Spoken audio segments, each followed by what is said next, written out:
The Garmin Fenix 8 is undeniably one of the best sports watches available today, combining advanced tracking, in-depth training analysis, and unmatched navigation features.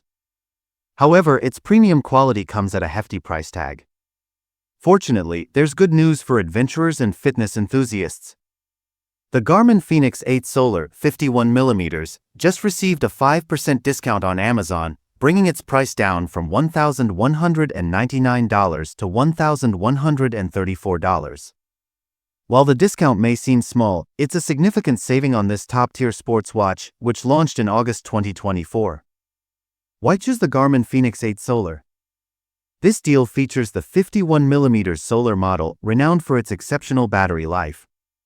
Thanks to solar panels integrated into its watch face, it can last up to 48 days in watch mode under sunny conditions. Its durable design, complete with a titanium bezel and sapphire crystal screen, makes it the perfect companion for rugged outdoor adventures. While I've been using the AMOLED version of the Fenix 8 for a month, recently completing a marathon with it, the solar model stands out for its Memory in Pixel (MIP) display. This display may be less vibrant than AMOLED but excels in sunlight readability and significantly extends battery life. Is this deal worth it? Absolutely. The Fenix 8 Solar's robust feature set makes it the go-to option for fitness buffs and adventurers seeking the best of Garmin's flagship lineup.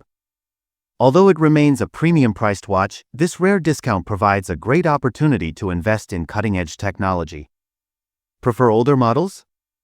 If the price is still steep, consider the Garmin Fenix 7X Pro 51mm, available for $746 on Amazon.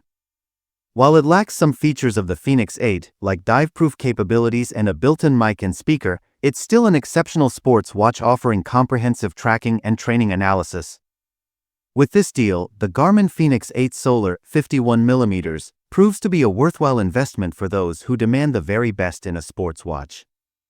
Don't miss this chance to snag the latest and greatest in wearable technology.